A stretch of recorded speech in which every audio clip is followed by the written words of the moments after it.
There is a group of people who spend their entire professional lives thinking about one question. What happens when everything goes wrong at once, and how do we keep the most vulnerable people safe when it does? They are not military. They are not government agents. They are not doomsday preppers. They are the people who work inside your children's schools. The emergency coordinators, the safety directors, the people responsible for keeping hundreds of kids alive and calm during a lockdown, a fire, a tornado, a power grid failure, a chemical spill on the highway 2 miles away. These are professionals who train for mass emergencies involving children. They think about food, water, shelter, communication, and medical needs, not for one person or one family, but for 500 people at a time. And when they go home at the end of the day, they apply exactly the same thinking to their own households. What do those home pantries look like? That is what this video is about. My name is not important. What matters is that I spent several weeks researching this, looking through public emergency management training documents, school safety protocols, and the publicly available guidance that school emergency coordinators work from every single day. I talked to parents who work in school safety. I read the FEMA school safety frameworks. I looked at the Red Cross school emergency protocols. And I found that school emergency coordinators think about home preparedness in a way that is fundamentally different from the way most YouTube channels approach it. The difference is not about buying more gear or stockpiling more food. The difference is about how they think about the problem. And once you understand how they think, the items they stock at home start to make complete and total sense. So let me walk you through it.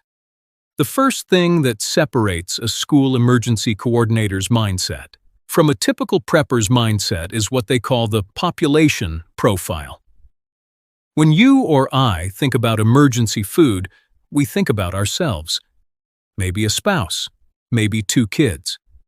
We think in small numbers. A school emergency coordinator thinks in population segments. Who is in my group? What are their specific needs? What are the failure points for each segment? When they apply this same thinking to their own home, something interesting happens. They stop thinking about food for my family as a monolithic concept, and they start thinking about food for very different people who happen to live together. A 60-year-old grandparent, a 9-year-old with a dairy allergy, a teenager who will refuse to eat anything that doesn't taste good, a toddler who needs a consistent texture and temperature to eat well. Each of these people is a different emergency planning problem. This is why school emergency coordinators almost always stock what they call a tiered pantry, not one stockpile. Multiple stockpiles organized by who needs what and when. The first tier is immediate consumption. These are foods that require 0 preparation, 0 water, and 0 equipment. They can be eaten cold, out of the package, in the dark, by anyone in the household, including the youngest and oldest members. School emergency coordinators typically maintain between 7 and 14 days of this category at home. What goes in this tier? Specific things, not vague categories. Peanut butter in individual serving packets, not jars, because individual packets require no utensils, no storage after opening, and can be handed directly to a child or an elderly person with minimal fuss. Shelf-stable whole milk boxes, the small individual cartons, because dairy is a primary caloric and protein source for children under 10 and for elderly adults who have reduced appetites. Crackers with a 2-year shelf life, specifically the variety with a higher fat content, because fat provides sustained energy without requiring digestion of complex carbohydrates. Dried fruit in individual bags, nuts in individual serving packages, honey packets, the kind you get with tea at restaurants, because children will eat almost anything if you add honey to it. And honey is shelf-stable for effectively forever. The second tier is short-term cooking. These are foods that require water and a heat source, but can be ready in under 15 minutes.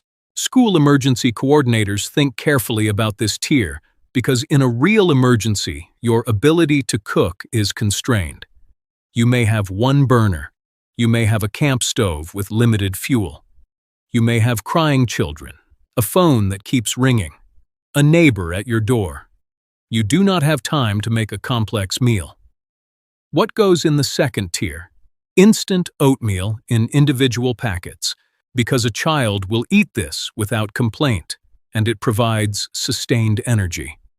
Ramen, not because ramen is nutritionally complete, but because children will eat it enthusiastically under almost any circumstances.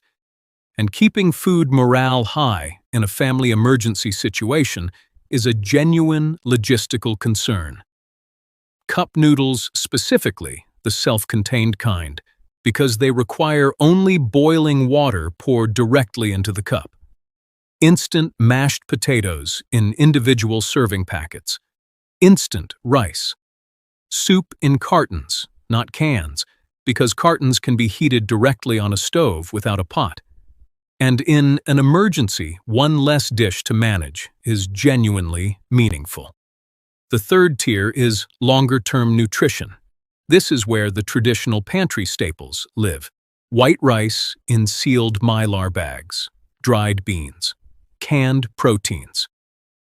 This is the foundation, but school emergency coordinators are very clear that this tier only becomes relevant after the first two tiers are exhausted.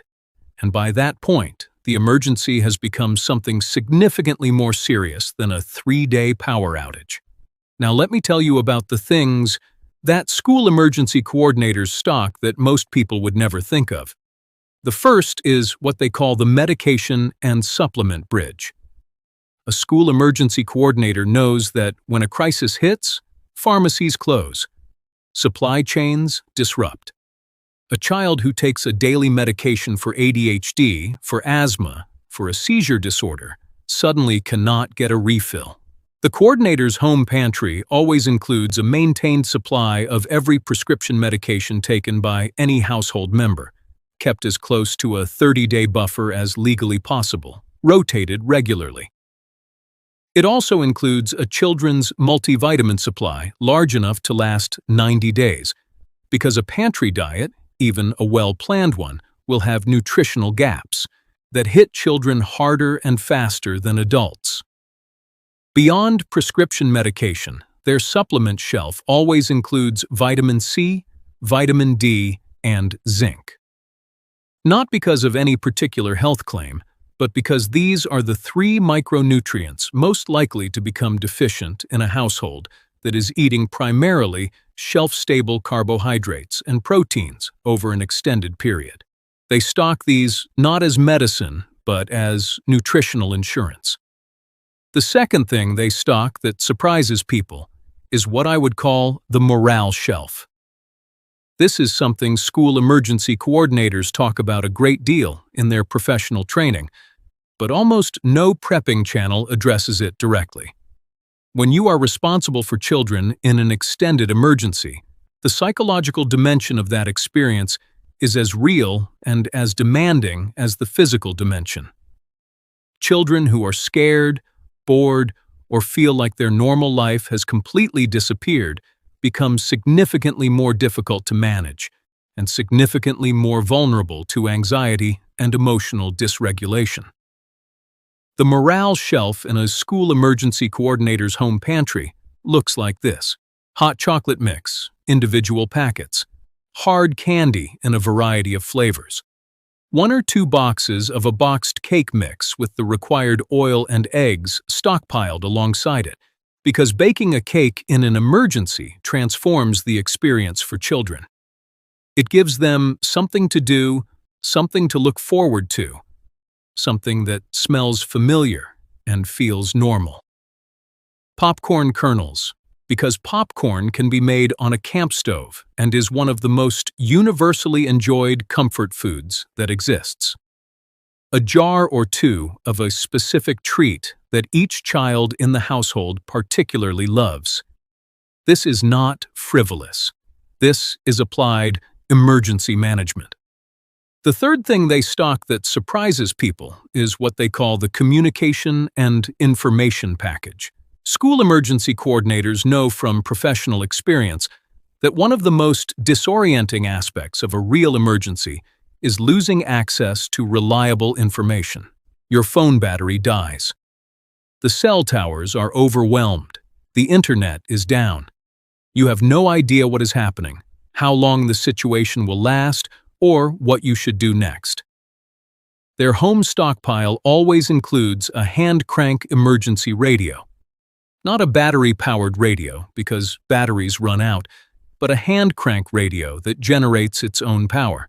It also includes a printed document, laminated, stored in a waterproof bag that contains every piece of information the family would need during an emergency without access to the internet. Phone numbers for every family member. Phone numbers for every neighbor. The address and phone number of the nearest emergency shelter. The family's medical information including blood types, allergies, and prescription details for every household member. Insurance information. The address of the family's out-of-state contact person, because school emergency protocols always designate an out-of-state contact person. Someone in a different region who can serve as a communication hub when local networks are down. Most families have none of this written down anywhere. School emergency coordinators find this genuinely alarming because they have seen firsthand what happens when a crisis hits, and no one can remember a phone number because it has always lived in their cell phone. The fourth thing school emergency coordinators stock that is different from what you typically see in prepping content is their water planning. They do not just buy water. They plan for water failure in multiple layers. First, they maintain a stored supply, typically 1 gallon per person per day for a minimum of 14 days. For a family of 4, that is 56 gallons. Most families have 0. But beyond stored water, they maintain a filtration capability, specifically a gravity-fed water filter like a Berkey or a LifeStraw product that can filter water from any source including rain collection, a nearby stream, or even swimming pool water into safe drinking water. And beyond filtration, they maintain water purification tablets because filtration removes physical contaminants, but not all chemical ones. And in certain emergency scenarios, you need both. They also maintain a supply of water specifically for food preparation that is separate from the drinking water supply. When you are making oatmeal or rice or soup for children and you are consuming your stored water for cooking, you deplete your drinking supply faster than you planned. Keeping these separate is a professional protocol that translates directly to the home. The fifth difference is how they think about power and heat. A school emergency coordinator does not just have a flashlight. They have a layered lighting strategy, a hand-crank headlamp for each adult in the household. Glow sticks, specifically the 12-hour variety stored in quantity, because a glow stick handed to a frightened child in a dark house immediately makes that child feel safer and gives them something to hold. Battery-powered LED lanterns, with a supply of the appropriate batteries sealed in a separate bag. And candles, specifically the long-burning pillar variety with a fireproof base, as a last resort option with clear safety protocols established before they are ever needed. For heat, they maintain a propane camp stove with 3 full propane canisters, which provides approximately 9 hours of cooking time per canister, giving them roughly 27 hours of cooking capacity. They also maintain a thermal cooking bag, sometimes called a wonder oven, or a heat retention cooker, which is a heavily insulated bag that allows you to bring food to a boil, and then place it inside the bag where it continues to cook for hours without any additional heat source. For rice, beans, and soups, this can extend your fuel supply by a factor of 3 or 4.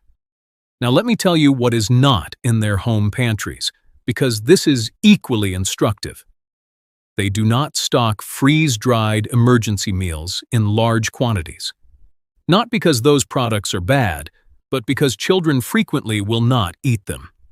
The taste is unfamiliar. The texture is wrong.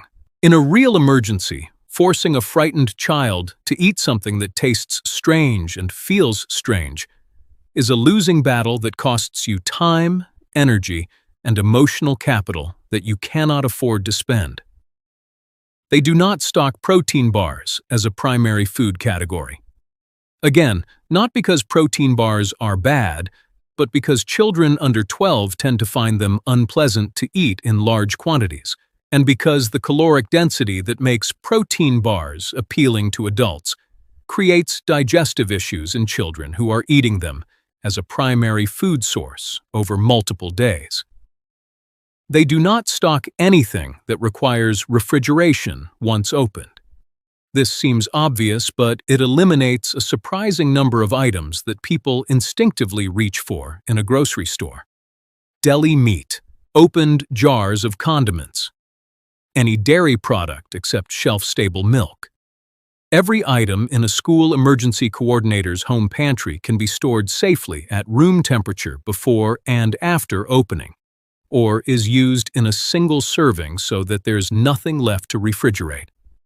And they do not store everything in one place. This is a professional protocol that translates directly to home use. Your emergency supplies should be distributed across at least 2 locations in your home. If your kitchen becomes inaccessible, you need another access point. If your garage floods, you need supplies that are not in the garage. School emergency coordinators call this distributed storage, and they apply it at home as rigorously as they apply it in their professional planning. Let me give you the actual shelf contents. This is what a real school emergency coordinator's home pantry looks like in practice. Individual peanut butter packets. At least 40. More if you have young children. These cost about $10 for a 40-pack and last up to a year and a half. Shelf-stable whole milk boxes. Specifically, the 8-ounce individual cartons. At least 2 cases of 12. These last about a year, cost approximately $25 per case, and are the single most important caloric and nutritional item for households with young children or elderly adults. Instant oatmeal in individual packets, at least 60 packets. Buy the variety pack so that children have choices. Choice reduces resistance. Cup noodles, at least 40 cups. You are not stocking these for their nutritional value. You are stocking them because a hungry, stressed child who is offered cup noodles will eat cup noodles. A hungry, stressed child who is offered something unfamiliar may refuse entirely. White rice in a sealed 5-gallon bucket with a gamma seal lid. 25 pounds, which costs approximately $15 and provides roughly 45,000 calories. Dried lentils, 5 pounds. Unlike other dried legumes, lentils cook in 30 minutes without pre-soaking. In a fuel-constrained situation, this matters significantly. Canned tuna, 24 cans. High protein, long shelf life, no cooking required. Children accept it when mixed with crackers and a little hot sauce. Canned chicken, 12 cans. Versatile, shelf-stable for 3 to 5 years, can be added to noodles or rice to transform them into a complete meal. Canned fruit and juice, 12 cans, not in syrup. The juice provides additional hydration, and the fruit provides vitamins and, critically, something sweet that children look forward to. Crackers, 6 boxes of the largest size available. High-fat crackers, specifically. because fat provides sustained energy, and children find them satisfying. Honey, 1 large bear container. Children will eat almost anything with honey on it. Hot chocolate mix, 2 large containers. This is morale in a container. A warm, sweet, familiar drink given to a child during a crisis communicates safety and normalcy in a way that nothing else quite matches. Hard candy, 2 large bags, mixed flavors. Children who have something in their mouth are calmer, quieter, and less likely to be overwhelmed by anxiety. Boxed cake mix, 3 boxes, with the required oil and eggs confirmed and rotated alongside them. This is the single item that most people will look at and not understand. School emergency coordinators understand it completely. Baking a cake in a crisis is not frivolous. It is applied child psychology. Multivitamins for children, 180 count. 3 months for a household with 2 children. Vitamin C, vitamin D, and zinc for adults. 1 bottle of each. Hand crank emergency radio, 1. Do not buy the cheapest one. Buy the kind that also has a phone charging port and a built-in flashlight. Hand crank headlamp, 2. 1 for each adult. Glow sticks, 12-hour variety, 24 sticks. These cost almost nothing and are extraordinarily effective with frightened children. Water, 1 gallon per person per day, 14-day supply minimum. For a family of 4, 56 gallons. This is non-negotiable. Gravity-fed water filter, 1. This is the largest single expense in this list, and it is completely worth it. Water purification tablets, 2 boxes. Propane camp stove, 1. Propane canisters, 3 full canisters, sealed and stored away from heat sources. Laminated family emergency document, 1. Waterproof bag. Contains every phone number, every medical detail, every insurance number, every piece of information your family would need if you had no access to your phone or the internet. And the thing that school emergency coordinators will tell you is most important of all, and which almost no one does. Practice. Know how to use the hand crank radio before you need it. Know how to light the camp stove before you need it. Know which neighbor has what skills and supplies before you need to ask. Know where your laminated document is before you're looking for it in the dark.